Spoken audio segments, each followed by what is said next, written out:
I want to ask you a question. You don't have to answer it out loud. In fact, please don't. Has anything ever happened in your life that you didn't choose or want to happen? Now I'd like you to look around the room. About half the people you're looking at answered yes. The other half said no. While you're looking around the room, I'd like to introduce you to the two kinds of people there are in the world. The kind that life has picked up, spun around, and dropped on their head. And the other kind that hasn't happened to yet. And yes, I did say yet. Let's face it, eventually life catches up with us in one way or another. Now I'd like to tell you the story about a boy named Billy and his twin brother Bob.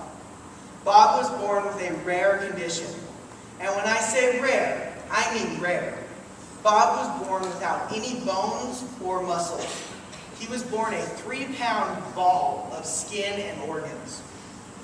Doctors worked tirelessly around the clock for months, transplanting a skeleton as well as muscles into this little miracle, as his parents called him.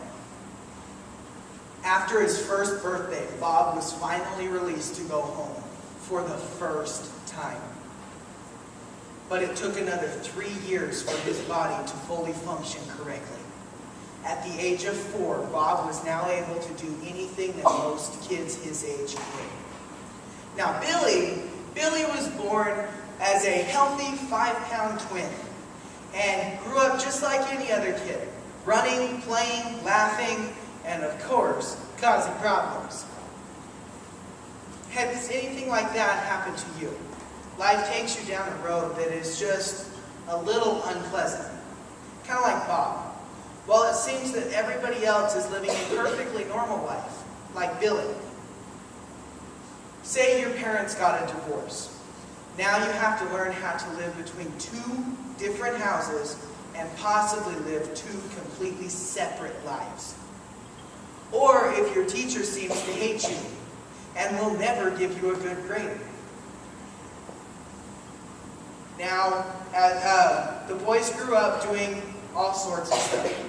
Playing baseball together, competing at spelling bees, and, well, this is when you would expect to hear that they lived happily ever after. But Bob never was very good at baseball, and he couldn't spell hippopotamus to save his life. At the things he couldn't excel in, Bob learned to rely on his past medical condition as an excuse.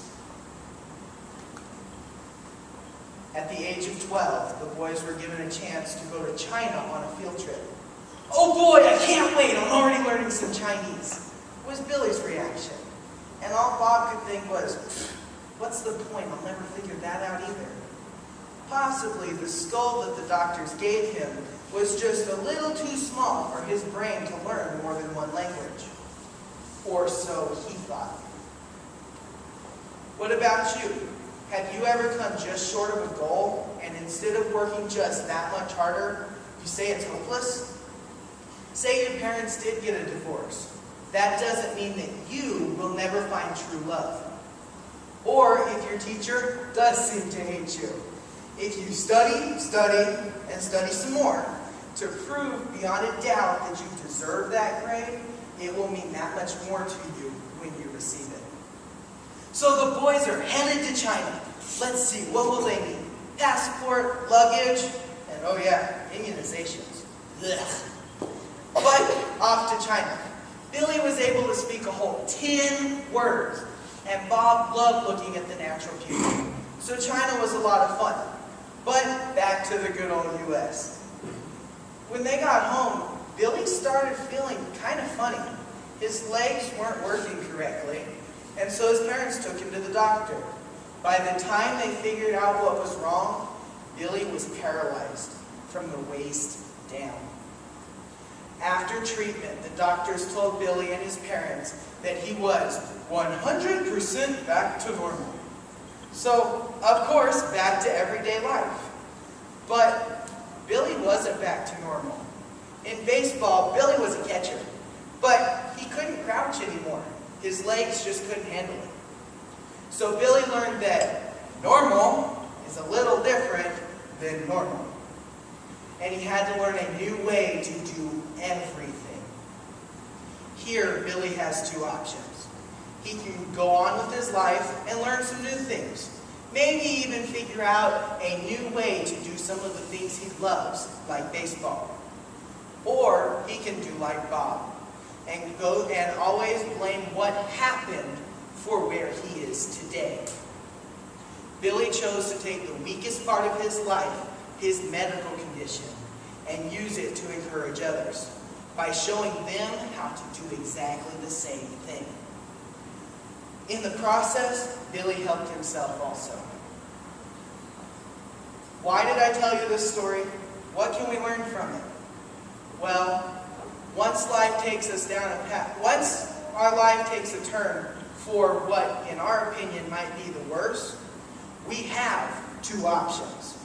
We can be like Bob and become what I call a victim and always go through life telling everyone how terrible our life is.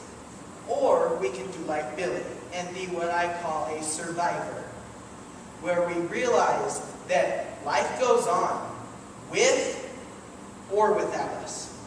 And if we choose not to participate in our everyday life, it's only going to harm us more. What credibility do I have to talk to you about choosing to be a survivor? I know firsthand how this story turns out. Bob doesn't exist. I made him up. But I myself am depicted as Billy. I took that trip to China. I lived in that wheelchair. I have had the mentality of a victim, and I am choosing each and every day to be the best survivor I can be. And I am standing here today to encourage you to do the exact same. Remember, survivors go on. Victims never do.